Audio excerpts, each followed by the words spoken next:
Spirit, I need you. Come, Holy Spirit, I pray. Come with your strength and your power.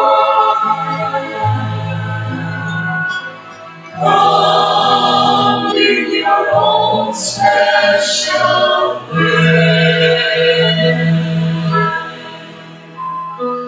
Come like the spring in the desert. Come to the weary of soul.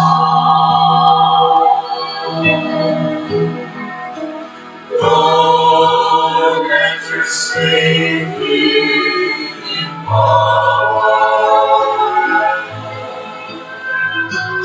Touch me and make me whole.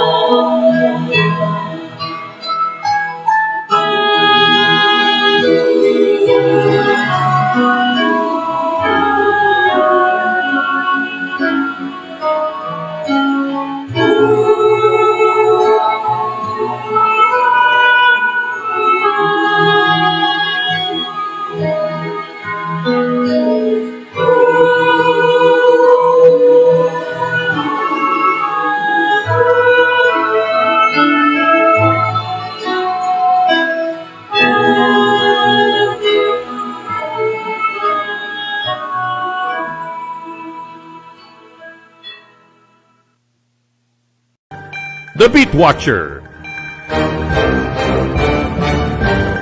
At ngayon, narito ang ating tagapagmasid, si Romy Tuazon. Yan, magandang hapon po mga kaibigan. Sana napagnilay-nilayan natin. Come Holy Spirit. Yan po ang ating itong ating panalangin natin ngayon mga kaibigan.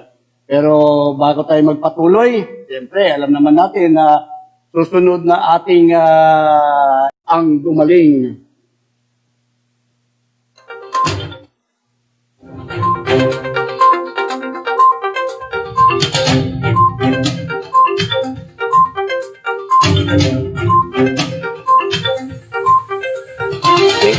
Inalerto ng Pag-asa ang publiko dahil sa dalawang low pressure area na nasa loob ng Pilipinas o Philippine Area of Responsibility ng unang LPA ay nasa layong 185 kilometers sa silangan ng G1 Eastern Samar, habang ikalawang namumuong sama ng panahon ay nasa layong 135 kilometers sa ilagang kanluran ng Zamboanga City sa Zamboanga del Sur. Ang dalawang ito ay maghatid ng mga masasamang lagay ng panahon sa Visayas at Mindanao. At ang extension nito ay magdadala din ng ulan sa Metro Manila, Calabarzon, kaya't agad inireklamo ng contact tracing SAR at insidente sa DOH at National IATF para kaukulang investigasyon na hininalang hindi lang hundred of thousands ang mga na-expired na test kit sa DOH RITM. Umaasa ang pamunuan ng Baguio City LGU na masusi ito ng imbestigahan ng Department of Health at sa ngayon, hinihintay na lamang ni Mayor Maggalong ang resulta ng isinasagawang investigasyon. Samantala, umakyat na sa 8,000 at Sinopharm. Ayon kay Domingo, dadaan sa mahigpit na evaluation ang mga medical products tulad ng bakuna gaya ng sa US FDA at ang counterpart nito sa United Kingdom para masiguro na ligtas ang mabisa ang mga bakuna matatapos ang clinical trial kay strain ng Sinovac ngayong buwan ng Disyembre at lalabas na ang interim result. Kapag natanggap na ng FDA ang resulta, agad itong sisimulan ng evaluation ayon pa kay Domingo.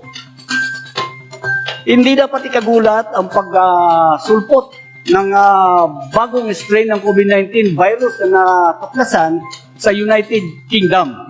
ayon kay Dr. Marica Limpin, Vice Presidente ng Philippine College of Physicians, dahil inaasahan na nila dati pa na habang tumatagal ang pandemya ay magkakaroon ng variant ng bagong strain dahil ang virus ay hahanap talaga ng paraan upang sa gayon ay makapag-survive. Kamakailan lang ay natuklasan ng mga scientists sa UK ang bagong variant ng coronavirus disease 2019 na sinasabing mas nakakahawa, kaya na nagpatupad na ng panibagong 9 na oras lamang ang biyahe mula sa Sulu, Archipelago.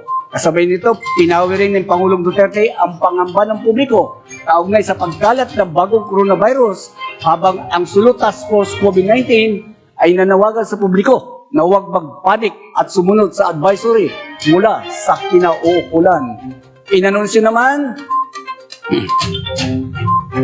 ni Health Secretary Francisco Duque III na isa sa 79 na mga biyaherong dumating sa Pilipinas mula United Kingdom ang nagpositiba sa coronavirus disease 2019. Kung hindi, o saan, hindi patiyak kung ito nga ay ang bagong virus ng COVID-19 ang dumapo sa nasabing biyahero. Paglalahad ng kalihim, kasama ang pasyente sa mga dumating sa bansa mula noong Disyembre 22 at sa nasabing bilang ng mga biyahero, 72 ang dumating sa Ninoy Aquino International Airport, habang ang nalalabing 7 ay lumapag sa Clark International Airport. Kaugnay nito sa 50 test result, aniya na iniulat ka makalawa, 53 o 53 ang nagnegatibo, habang nasa 23 ang hindi pa alam ang resulta. Ngunit ang testing nito ay hindi po ibig sabihin na new variant, dahil nagsasagawa pa ang pagsusuri ang ating mga eksperto mula sa Philippine Genomics Center. Dagdag pa ng kalihim, batay sa kasalukuyang ebidensya, 70% mas nakakahawa ang bagong COVID-19 strain, habang wala pang indikasyon na ang virus na ito ay magdudulot ng mas malubhang karamdaman at maapektuhan nito ang talab ng bagong bakuna kontra coronavirus.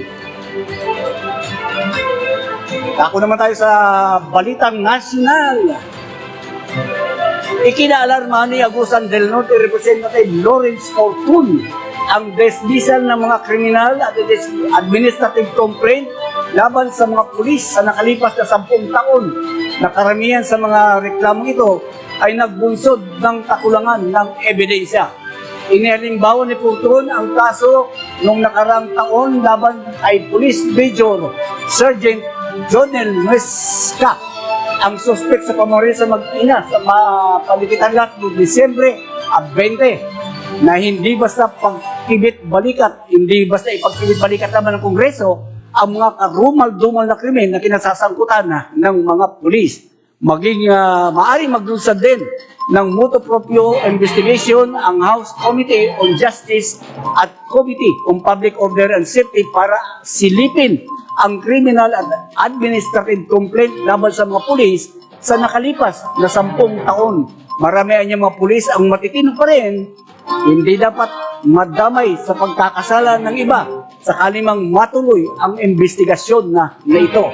Inireklamo ni Fortun na matalakay o nirekomenda ni Fortun na matalakay ang personal selection, screening at disciplinary process, pati rin ang financial transactions ng National Police Commission, PNP Academy, Public Safety College, ang PNP Directorate, maging ang mga provincial offices at police district. Nagsisisi ang kapatid na babae ng pinatay ng pulis na si Sonia Gregorio na ipinagbili niya ang bahagi ng kanyang lupa sa kriminal na police sergeant na si Jonel Nuesca, na pumatay sa mag-inang Sonia at Frank Gregorio noong Disyembre 20 nang magpag-abot ang magkabilang panig sa Paniki, Tarlac. Sinabi ni Rosario Gundran, nakatatandang kapatid ni Sonia na may-ari ng lupa na pinag-ugatan ng krimen, hindi niya pinagsisisihan ang naibinenta niya ang bahagi ng kanyang lupa. Ang kanyang pinagsisisihan ay kung ay kay Nuesca niya ito ipinagbili. Sabi nito, nakikiusap si Gondran na huwag i-dismiss ang kaso laban sa pulis.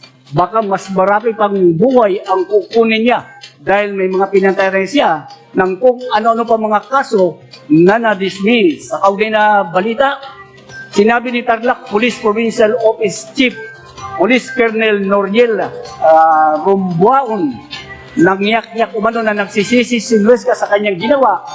Ayon pa kay sa police official, kahit 10 beses pa magsisi sa ginawa niya, wala na, nangyari na. Samantala, kansilado ang trial face-to-face classes sa mga paaralan sa Metro Manila sa susunod na buwan. Ito'y makarambawiin ni Pangulong Rodrigo Duterte ang nauniyang pagsang-ayon sa panukala ng Department of Education. Ayon sa report, hindi nais ng Pangulo na ilagay sa peligro ang buhay ng mga bata matapos madiskubre ang panibagong COVID-19 sa United Kingdom. Pinahulog ng Pangulo ang Anti-Emergency Task Force for Management of Emerging Infectious Diseases. Makaran lumitaw ang balita ng bagong SARS-CoV-2. Ito yung pangalan SARS-CoV-2 na na-detect sa United Kingdom na pumasok na sa bansa ng Northern Ireland, Singapore at France. Una nang sinuspende ang pagpasok ng mga biyahe mula United Kingdom mula December 24 hanggang December 31. At noong December 14 nga, ito na, inaprubahan ng Pangulong voluntary pilot implementation ng face-to-face classes sa Enero sa mga paaralan na ang lugar ay mababa ang panganib sa COVID-19. Samantala, nagpahayag ng pagsang-ayon si DepEd Secretary Leonor Biones sa binasang kautusan ng Pangulo ni Presidential Spokesperson na Roque at ipatutupad ng kalihim ang bagong kautusan ng Palasyo at nakinansila ang face-to-face classes scheme. Samantala, sinabi ni Health Secretary Francisco Duque na bagong coronavirus SARS-CoV-2 ay wala pang ebidensya na nagpapakita ng lubang mapanganib o magiging malubang sakit kumpara sa unang bagong virus na pumasok sa bansa. At ito ang COVID-19. Ayon sa mga infectious disease experts, ang minimum health standard ay kailangan palaging masusunod tulad ng paghugas ng kamay at pagsusunod ng face mask at sa kabilang banda, ipinanukala pa rin ng IATF ang karagdagang travel restriction o pahayag ng Pangulo ng posibleng lockdown. Delikado ito. Nais ng Pangulong Rodrigo Duterte na bumuo ng panibagong government task force na tututok sa bagong variant coronavirus mula United Kingdom na ang nasabing task force ay iba sa Interagency Task Force for Management Emerging Infectious Diseases. Dapat anya, pangungunahan nito ng Department of Science and Technology at ng Department of Health at ang mga medical persons ang tututok talaga diyan sa bagong strain. Hindi kaya general uli. Una nang inanunsyo ni British Prime Minister Boris Johnson na magpapatupad ito ng mas mahigpit ng restriction sa kanilang bansa matapos madiskubre ang mas nakakahawang strain ng virus at ilang mga bansa na rin. Kasama na ang Pilipinas ang magpapatupad ng travel ban sa United Kingdom upang mahigpitan pa ang pagkalat ng mapigilang pagkalat ng naturang strain. Sa iba pang balita, pinabulaanan ni Senador Bato de la Rosa na mayroong culture of impunity sa loob ng Philippine National Police matapos kumalat sa social media ang mga post na nagpapakita ng pang-aabuso ng mga pulis. Nilinaw ng senador na ang terminong ito ay ginagamit lamang ng mga naninira sa pamahalaan para may kayat ng magikayat ng galit laban sa administrasyon. Akad tutuman na niyang mayroong impunity sa loob ng PNP, hindi na pa umabot sa 93% ang approval rating ni Pangulong Rodrigo Duterte. Kamakailan lang ay naging usap-usapan sa social media ang kumalat na video ni Police Sergeant Nuesca, kung saan binaril, patay. Ito ang mag-inang sina Sonia Gregorio at Frank Anthony sa paniki. Tarlac na kinagalit ito ng mga kritiko kung saan tinawag pa nila ang insidente bilang terrorist police attack. Kaya ang iba sa kanila ay nagsabi rin ng resulta nito ay culture at impunity na ginawa ni Pangulong Duterte. Itinutulak ni dating PNP Chief at kasalukuyang Senator Ronald de la Rosa na obligahin ang mga pulis na sumailalim sa regular at neuropsychiatric test kasunod ng pamamaslang ng isang pulis sa mag-ina sa Tarlac. Sinabi ni De La Rosa na dapat taon-taon na isagawa ang exam na ito at hindi sa tuwing magkakaroon lamang ng recruitment para sa pag-aaral at promosyon. Matataan na noong Desyembre, kasalukuyang taon ng pagbabarilin o patayin ang mag-ina sa Tarlac. Nakuha na ng video ang krimen na ito na naging viral sa iba't ibang social media platform.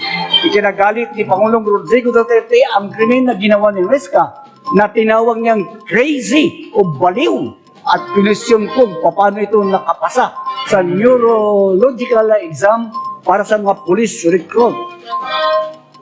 Sa susunod na buwan, may kakatuparan na ang pangako ni Pasig City Mayor Vico Soto na ibibigay na ang cash aid para sa mga scholars ng lungsod ng 3 buwan na halaga ng financial assistance ngayong taon. Ang kanilang ibibigay pa lamang dahil sa budget. Ang cash aid na kanilang ibibigay ay dadaan sa pamagitan ng virtual wallet app na PayMaya upang sa gayon ay contactless at dahil sa banta na rin ng COVID-19 pandemic at pinaalalahan na naman ng alkalde ang mga scholars na ipagbigay alam sa Pasig City Scholarship Office kung sila ay nagbago ng cellphone numbers. Samantala, pinalawak naman ng lokal na pamahalaan ang kanilang scholarship program sa 3,000 indigent private school student ngayong taon. Ito, paalala sa mga ating kababayan sa pagsalubong sa bagong taon. Itipinagbawal na ng ilang lungsod sa Metro Manila ang paggamit ng paputok at pyrotechnic devices sa pagsalubong sa bagong taon. Habang sa susunod na linggo, nakatakdang aprubahan ni Marikina City Mayor Marcelino Teodoro ang ordinansa patungkol dito para matiyak ang kaligtasan ng mga residente ng Marikina sa gitna ng COVID-19 pandemic. Ayon sa alkalde, iniiwasan nila magkumpulan ang mga tao na pinangangambang magdulot pa ng hawaan ng novel coronavirus.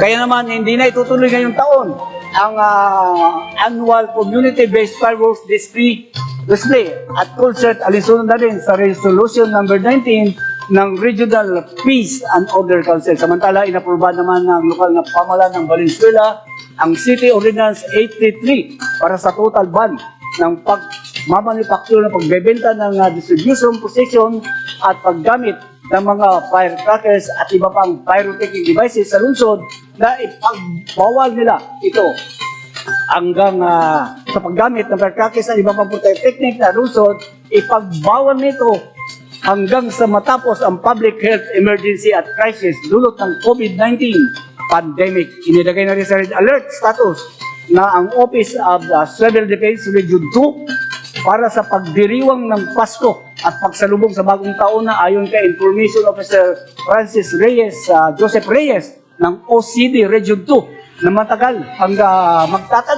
hanggang pagsalubong ng taong 2021. Aniya maging mapayapa naman ang Pasko buong magdamag sa rehiyon dahil wala silang natanggap na impormasyon kaugnay sa hindi magandang pangyayari na kumpara na rin sa nagdaang taon na halos walang naririnig na paputok. Gayon din ang putok sa sila na firecrackers incident. Ito, magandang balita rin ito mga kaibigan. Nagpaalala ang DTI na mananatili ang price freeze sa buong Luzon.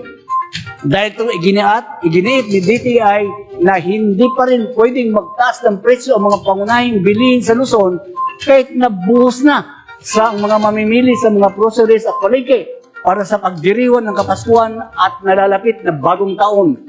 Siniguro naman ni DTI Undersecretary Ruth Castelo na mahigpit silang magmomonitor at magpapatupad ng suggested retail price at magpapadala na rin sila ng letters at inquiry sa mga nakikitaan ng paglabag.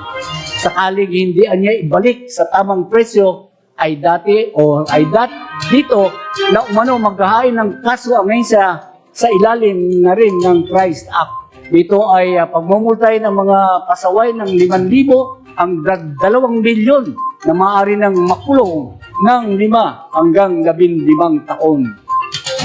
Sa kaugnay na balita, nagbabala rin ang Department of Trade and Industry na magiging mapanuri sa pagbili sa online na ayon kay Assistant Secretary Mary Jane Pacheco, head ng e-commerce office ng DTI, dapat ugaliin ng mga online shoppers ang pagbabasa ng mabuti sa mga ibinebenta sa internet. Dapat nasuriin din ng mga mamimili at mga reviews at stars o rating sa mga produktong ibinebenta online. Bukod dito, sinabi ni Pacheco na dapat ugaliin din ang pagsuri ng gusto sa mga online buyer site. Mababatid na nagmula ng magpatupad ng lockdown ang pamahalaan noong Marso dahil sa COVID-19 pandemic ay naging patok sa online selling at nitong nakaraang buwan lang sinabi ng DTI na tumaas ng 500% ang naitalang online scam ngayong taon. Naku, may scam pa rin talaga. Mula 2,457 cases na isinumbog sa kanila noong 2019 ay umakyat ito sa 14,000. Naku, 10,000 ang tinaas 14,869 complaints mula Enero hanggang Oktubre ngayong taon. Samantala, sa ulat ng DTI Undersecretary Ruth Castelo na sa mga online stores na madalas nabibiktima ang top merchandisers na Shopee at Lazada na nakakuha ng 90.13% ng mga kaso, habang ang nalalabing 9.87% naman ay sa Facebook at iba pang online platform. Ayan mga kaibigan, pakinggan nyo ito. Isa na namang abogado mula sa Davao City ang itinalaga ni Pangulong Rodrigo Duterte bilang ad interim commissioner of the Commission on Elections. Nanumpana si Atty. Jaime Perolino Ampulocchio kung saan magtatapos ang kanyang termino sa February 2, 2027 kung saan pinalitan niya si Al Pareño noong December 23. Ang dating Provincial Election Supervisor ng Davao del Norte ay may karanasan sa pagdalabi sa pagpapatayo ng mga gusali ng Comelec kung saan ang gusali ng Field Office sa Davao de Oro ay natapos na at hinihintay na lamang ang turnover sa Davao del Norte. Ang itinatayong 3 gusali ay sisimulan na sa susunod na taon at magkakaroon ng kanilang sariling office. Ang Office of the Election Officer, ang Island Garden City ng Samal at Tagum City, habang ang gusali sa PES ay makatakdadang simulan. Inikayat ng DOLE 10 Director Albert Butim ang mga empleyado na magpahanggang ngayon ay hindi pa rin nabigyan ng 13-month pay ang kanilang mga empleyado. Ayaw na pakiusapan na lamang umano ang kanilang mga employer. Ayon kay Butim, ang ganitong paraan ay mapapanatili umano ang magandang relasyon sa pagitan ng mga empleyado at employer. Base sa Presidential Decree number 851, inuobliga nito ang mga employer na bigyan ng kanilang empleyado ng 13-month pay. Iginiit ni Bayang Muna Party Representative Carlos Zarate na taasan ang pensyon ng mga miyembro ng SSS, kaya dagdagan ang mga contribution nito. Tinawag ni Zarate na lynch ang SSS dahil wala talagang aniyang pakialam ito. Kahit tinamaan ng pandemya at kalamidad ang mga miyembrong nakokolekta lang. Nilinaw din ito na hindi dapat gawing dahilan ng SSS na nagpautang sila sa panahon ng pandemya dahil babayaran naman yun ng mga miyembro ng may interest pa. Kaya naman nananawagan si Zarate sa liderato ng Kamara at sa Senado na aprubahin na o apurahin na ang pag-approve ng House Joint Resolution number 1 o SJR number 1 na nananawagan ang agarang release ng 1,000 dagdag na pensyon. Ito ay para mapilitan na rin ang SSS na ibigay ang matagal nang naantalang pension hike ng kanilang mga miyembro. Sa mga police report, bago ipinagdiwang ang ika-52 pagkakatatag ng komunistang grupo sa bansa, noong Sabado, December 26, hinimok na ni Defense Secretary Delfin Lorenzana ang mga ito na iwanan ang armadong pagkikibaka. Muling inulit ng kalihim ang pagkumpinsi sa komunistang grupo sa bansa na hindi sila magtatagumpay na pabagsakin ang pamahalaan at pinanawagan din niya na makipagtulungan na lamang sa pamahalaan at bibigyan sila ng trabaho sa gobyerno. Kung sasabihin nila na nakikipaglaban sila sa kapakanan ng mga Pilipino at wala silang rason para magdiwang. Samantala, nanindigan ang CPP na magpapatuloy ang mga aktibidades at pag-iipon ng mga kagawad ng mga lungsod at kanayunan. At ito'y gagawin ng palihim upang makaiwas na masumpok at mapatigil ang pasistang kalaban, ang military at pulisya. Sa kaugnay na balita, pinaghahandaan ng grupong revolusyonaryo ang persang pag-atake ng trupa ng pamahalaan, partikular ang National Task Force to End Local Communist Armed Conflict sa gitna ng pagdiriwang ng anibersaryo katulad ng pag-arrest gaya ng red tagging, activist at on International Human Rights Day. Ang mga opisyal ng NTF-ECTAC ay inatake ng mga batikos ng mga netizens sa patuloy na pag-akusa sa mga progresibong politiko na naging mga celebrities sa pakikipagsabuatan umano sa komunistang grupo sa deklarasyon o sa desperasyon na mapabagsak ang masayang pagdiriwang ng grupo. Hindi malayo sa NTF-ELCAC ni Pangulong Duterte na gawin na pigilan tulad ng persang legal at demokratiko na ginagawa noong Disyembre Agis ang walang batayang pag-ungay sa kanila sa revolutionary armed struggle sa bansa. Mukhang naguguluhan na raw ang CPP ayon kay Armed Forces of the Philippines Chief of Staff General Gilbert Gapay dahil ang bagong enkwentro ang mga papatunay na mandirigma at kinukumpiska ang kanilang mga armas. Samantala, 2 NPA ang napatay sa enkwentro bago ang bisperas ng Pasko sa Negros Oriental o ayon kay EPI Chief of Staff General Gilbert Gapay, ngayon pa lang dapat magsisi na ang mga NPA sa kanilang walang katuturang aktibidad sa kabila ng mga ginagawa nilang kasamaan at sambayan ng Pilipino na ilang taon lang pagiging grupo. Ito ang naging pahayag ni Gapa o ni Major General Edgar Arevalo, tagapagsalita ng AFP, at tinukoy rin na walang kabuluhang gawain ay ang CPP anniversary na kinontra ito ng CPP at sinasabing lalo pang lumakas ang kanilang pwersa. Yan.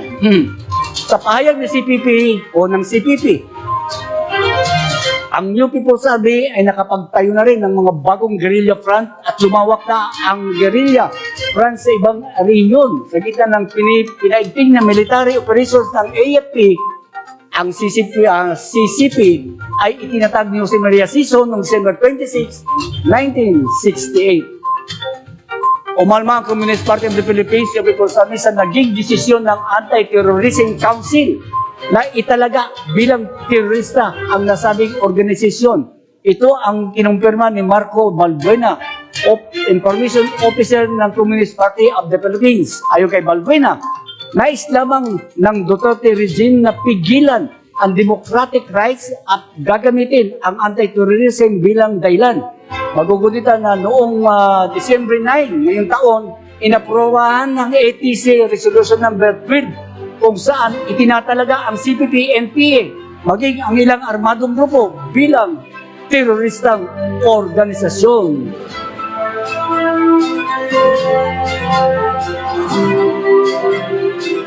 Tinatayang nasa 5.5 milyon halaga na illegal na droga ang nasabat ng PNP Region 3 sa inilatag na bypass operation sa Barangay Ninoy Aquino, Angeles City, Pampanga. Kinilala ni Police Regional Office Director of Police Brigadier General Valeriano De Leon ang mga na-arrestong suspect na sina Nuradin Aliray, isang high-value individual, Roberto Carbonco, nasa drug watch list ng mga otoridad, at Anthony Bonifacio, dating ex-convict na nakulong ng 10 taon.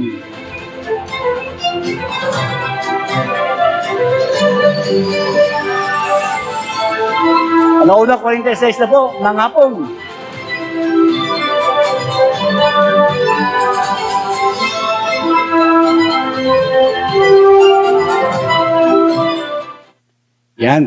Yan po ang mga balita, mga kaibigan. Nako, punta na po tayo sa ating talakayan, mga kaibigan, dahil ito, napakahalaga po ito, mga kaibigan. Ang dami pong nagreklamo, no? O tayo na sabihin na natin, hindi nagustuhan itong naging hakbang ng ating pamahalaan na kung saan mas pinili nito ang isang vaccine, COVID-19 vaccine na mas mahal at 50% lang po ang effectivity nito at ligtas, di ba? Kasi 50% lang eh. Ngayon, binigyan ng katuwiran nila dahil ito daw ang sinabi ng World Health Organization na pasok naman daw sa ligtas naman daw, sabi daw ng Department o World Health Organization. Bagamat, sabi nga, bagamat maaring tanggap ang COVID-19 vaccine ng Sinovac Biotech sa ibang bansa na, excuse me, na nasa minimum lang ang global standard, hindi talaga mataas sa standard, hindi minimum lang sila. So sabi, accepted. Tanggap na tanggap daw ito. At may effective na 50%. Hindi naman ito basta gagamitin ng Pilipinas. Matandaan niyo pa, hindi po ito basta gagamitin ng Pilipinas. Ito ay ayon sa Department of Science and Technology. DOST yan. Hindi ko alam, sino ba nagsasabi ng totoo? DOS, DOST. Bubusisiin pa po ito, mga kaibigan. At i-review na mabuti ng Pilipinas, ng bansa, ang effectivity nito bago gamitin. Siyempre, parang ba naman inject ka lang ng inject. Pero, ewan ko, anong may dahilan ng Pilipinas, ang mga authority, kung bakit pinili na ang Sinovac kaysa sa Pfizer. Diba? Ito yung napabalita na hindi natuloy. Dapat ngayong sunod na buwan ay makakatanggap na tayo ng vaccine. Pero hindi dahil hindi daw naasikaso ni Secretary Duque. Nagturuan na. Ang sabi, ang pipirma daw ay si Pangulong Duterte. Ba't hindi niya pinadala sa Malacanang? Kung ano pala, Pangulo pala ang pipirma. Yung pala, lumalabas, parang hindi, yun lang lumalabas sa mga balita. Hindi inasikaso ni Duterte para walang supply, walang delivery sa Pfizer. At sa China meron. Kukuha sila sa China. Pinagbasihan na, ito nga, sinasabi ng World Health Organization o World Health Organization, pinagbasihan ang pahayag ni World Health Organization na sinabi ni Jaime Montoya, ang Executive Director ng DOST, Philippine Council for Health, Research and Development, na 50% effective ng nasabing vaccine na ang minimum requirements laban sa coronavirus. Subalit, hindi ito kinukonsiderang final ang data. Yan. Maliwanag po yan, mga kaibigan. Galing po sa DOST na. Hindi ito galing kay Mang Kulas, o may kung sino mas, sinong Sator na nagsabi lang ganun, kanya lang na sariling opinion. Hindi po. DOST na po ang nagsabi, mga kaibigan. Ayon pa kay Montoya, bagaman 50% efficacy ay katanggap-tanggap. Ayun dahil ito ang minimum requirements na inilatag ng World Health Organization. Ito pa nga, ang duda nga naman, hindi pa tapos ang phase 3 na trial nito eh. ito yung sinasabi, minimum requirements daw, nasa minimum, sakop sa minimum requirements ng all para sa isang vaccine na pwedeng gamitin ng isang bansa. Kailangan din natin, sabi sa Montoya, kailangan din naman natin isipin na ang vaccine efficacy ay maaaring magbago. Yan ang sinasabi. Maaaring magbago, pwedeng tumaas, pwede ring bumaba. Bakit tataas? At pala ang pagkakaintindi ko sa mga kausap ko ng mga doktor bababa, hindi tataas. Kasi ito na, kumbaga sana, ito na yung pinalabas Parang pinalabas ka sa laboratory, ito lang. Hindi na pwede tumaas unless kung manggagaling nyo sa laboratory, tataasan ng laboratory, di ba? Ang tendency, pwede pang bumaba. Sabi nga, pwedeng tumaas, pwedeng bumaba. Ito'y batay sa pagdami ng gumagamit o aktual na ipapakalat na. Halimbawa, dito na, sige, ang daming gagamit, tumaas daw yung effectivity nito. Malabo siguro mga kaibigan. Pero matatanda natin ito, mayroon pa isa. I-report din ng Brazilian researchers na ang Sinovac ay lagpas sa 50% effective batay sa kasalukuyan datos na ginawang trial. Alam ba trial kasi isa 50%. Pero, ito yung malungkot. Ang buong datos ng trial ay hindi pa na ipapalabas. So, ano kung babatayan natin sa sinabi lang ni ganito? 50% effective yan. Asan yung datos na pinagbasihan nyo para masabi nyo na ito nga ay 50% effective? Kasi sinabi ng Brazilian scientist, okay, effective yan.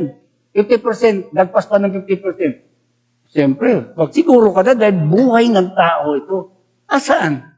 Asan ang datos nyo? Mayroon ba kayong datos? Nagkakikita? Sinasabi nyo, ito ang trial, 50% ang lumabas. Kailan nga lang, ewan ko kung gaano katotoo yan. Yung isang nurse, diba, iba-ibang balita naman kasi. Lumabas sa social media. Pagkatapos ba-inject, habang ina-interview, nag-collapse. Ang report naman ng iba, namatay. Diba? Yung mga ganong sitwasyon, dapat huwag kaagad natin paniwalaan. Lumalabas din na mayroon palang talaga nasabing na head nurse daw yun ng isang ospital. Mayroon palang karamdaman na hindi ewan ko, hindi ko na malaman yung karamdaman, mayroon daw umano. Ito, gusto kasi ng pamahalaan na unahin ang mga health workers at mga senior citizen at iba pang grupo na bakunahan kapag mayroon ng vaccine. Ako parang ayoko muna. Kasi testing pa lang ito kung tutusin what if kung nangamatay ang mga tao na yan? Dahil 50% lang effective Ano magiging epekto sa katawan ko? Tayo ba'y in-examine tayo na, di ba pag nagpapaano ka sa mga ospital, titingnan muna kung itong i-inject sa'yo ay tatanggapin ng katawan mo o hindi. Mayroon ganun, di ba? Kasi nung nagpa-inject ako noon, pina-inject ako, i-testing muna ako. Nung nakita, okay, sige, i-inject ako. Nagpa-inject ako kasi tinesting nila. Noon pa yun, na wala pang mga virus na mga ganito. Nanawagan din sa pamahalaan si Dr. Ito yung controversial. Si Dr.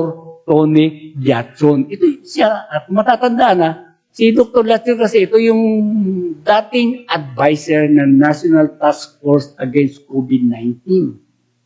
At ngayon nga, sabi na natin, lumalabas na parang kritiko siya ng vaccine initiative ng pamahalaan. Kailangan sabihin maging transparent dapat ang pamahalaan na sabihin yung mga guidelines sa pagbili ng bansa. Kanyang tinanong na di ba, nakaroon niya na minura daw siya ng Pangulo. Sinabi naman, hindi naman daw totoo. Dahil nga, question niya kung bakit pinili ng Pilipinas ang 50% efficacy rate isa sa ibang vaccine developers na nagpapakita ng mataas sa 50%. Di ba? Ano sabi ng Pfizer? 95%. Di ba?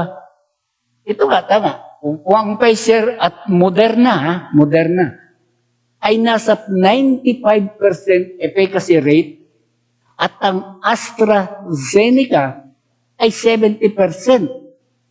Bakit ang bansa pinili ang Sinovac na 50% lamang? Hindi lang yan. Mahal. Mahal pa ang Sinovac. Ay katuko naman na mahal talaga sila dahil yata ang pinakamahal. Di ba? Ang sinasabi nga ni Atty. Liazo, talagang sabi na natin, pwede ba gamitin ko nag-aalburuto? Nag-aalburuto yung mama eh. Kasi bakit pinipili nga naman? Ang Sinovac, 50% pa lang yan. Yun nga, lumalabas, sabi ko kanina, malamang na hindi inaasikaso yung mga dokumento para makabili ng mga vaccine doon sa mga sinasabi nating mga manufacturer. Para kung wala silang delivery, no choice, China. Yeah, di ba? Kailangan pa ba i-memorize yan, mga kaibigan? Kahit naman sino mag-iisip. Dahil nag-iisip din ako, para sa kapakanan ng ating mga kababayan. Nangangailangan tayo ngayon. Correct. At kung papayagan daw itong ganitong ilalagay natin ang ating sarili sa pangkaraniwang immune system, parang ano lang. Sige, kung pwede nga lang, aling-gamot na lang ang pwede saksak sa katawan natin. Para masabi lang, mayroon tayo, di ba? Kung sabi nga nita, ito rin mga kaibigan, ang pananaw ng isang mambabatas. Halos nagkapareho sila ng pananaw ni Atty. Liazo kung bakit ito ang pinili. Hindi na silang dalawa ang nagtatanong. Maging ang ating mga kababayan ay nagtatanong din, bakit ito ang pinili? Wala namang rason na binibigay. Nakita na natin, 50% lang ang effectivity nito. Efficacy. Tapos yung isa pa, yung mahal. Bakit dito tayo nagsusumiksik sa China? Sabi na parang 30, nag-injection na daw ang mga sundalo. Kaya, ewan ko hindi ako naniniwala. Personal kong opinion yan. Hindi pa ako naniniwala na na-injection na yung mga sundalo. Ngayon, tanungin natin mga sundalo, sino ba sa inyo na-injection na? Ang sinasabi nga ng mga iba, nagre-request sila, kung pwede sana, di pakita. Kagaya sa ibang bansa, ina-injection na, pinapakita, pag-i-inject ka. Ganun. Sa atin, hindi, sinabi na ng Pangulo, ay, na-injection na yan. Anong gagawin niyo? Oo lang tayo ng oo. Siguro, ewan ko. Yung mga pulis siguro, mga militar, saka yung mga supporter ng Pangulo. Pero ako, hindi naman ako supporter ng Pangulo, hindi rin ako against. Ang sinasabi ko nga, kung magandang ginagawa ng Pangulo, purihin. Kung hindi naman, tuligsain. Diba? Ganun lang naman ang isang taong, lalo kami sa media. Kailangan namin, hindi kami pumanig sa kabila. Kung ano lang nakikita ko, yun lang. Hindi ko sasabihin na, ay, mamamatay tao yan, ay, ganito yan, hindi po. Nakikita ko lang anong nangyayari. Diba? So, yun lang ang sinasabi ko. Yung mga kaibigan ko nga hindi ko alam kung ano natingin nila sa akin, dilawan daw ako. Pag nagsabi ka ba laban sa gobyerno na kinukurik mo ang gobyerno, dilawan ka na. Utak. Mag-isip po. Mag-isip. Yan. Sabi nga itong mambabatas, pinapayagan natin ang pagkaraniwan at kailangan makarating ito sa mensahe sa ating vaccine, sir. Sino? Si Galvez? Tingnan mo sa ibang bansa. Ang mga SAR nila, vaccine SAR, ang mga doktor, pagdating sa Pilipinas, general, Ginoo. Ibali sana kung doktor yan, na nagsilbi yan bilang direktor ng Viluna Medical Center, pwede pa siguro. Kaso hindi. Nasa gera yun. Ambot. Sabi na, parating sa vaccine SAR. At sa kanyang team. Pinarating na yata. Ewan ko, nakarating na ba? Ano ba nangyari? Meron ba? Wala. Magagawin ito mga kaibigan. Nauna nang sinabi na ang 50% efficacy ay hindi nangangahulugan na mababa, subalit protection pa rin ito. Ay, yun lang pala kailangan natin. Protection. Huwag na tayo mag-inject. Diba? Hayaan mo na yung mga tao. Sila maghugas ng kamay, mag-face mask, face shield. Ganun din lang naman yun eh. Kung protection lang. Hindi naman pang ano ng vaccine yan eh. I mean, ng corona, ng virus eh. Protection ay mas mainam kaysa sa wala. Puta mo, ano ba yan? Diba? Protection lang 50%. Mayroon kang protection, nagpa-inject ka. Paano kung hindi tanggap ng katawan mo yung vaccine? Magkakaroon ng ano yan, parang labanan sa loob ng katawan mo. Nangyayari, bigla ka na lang mangingisay niyan. Hindi naman daw agree ang mga mambabata single dito. Sabi niya, dito sa sinabi ng World Health Organization, hindi agree yung mga mambabatas dahil 50% ay malayo-malayo sa 95. Kahit naman saan eh. Grade 1, grade 2. Pero nakakaintindi sila. Ano ba mas maganda? 95% o 50%? Diba? Tanungin natin ang ating mga kababayan, hindi susunod lang tayo sa gobyerno. Saan yung sinasabi nilang para sa bayan, para sa ating mga kababayan na kanilang pinag-uukulan ng atensyon o bibigyan ng sabihin natin magandang kalusugan, pagbabago para sa bayan. Saan po ngayon yan? Pero mga kaibigan, 2:00 na po. Ay nako, magagaling susunod po na mga kaibigan ang ating ating kasamang si Doy del Castillo ngayon din po. At kayo po, nagpapaalam na po ang inyong lingkod. Ito na po. Maraming salamat po. Susunod po tayo. Magkita-kita po ulit tayo bukas. Sumainyo ang inyong tagapagmatsyag at tagapagmasid, The Beat Watcher, sa pamamagitan ng Broad Streamcast Communicators. Maraming salamat po.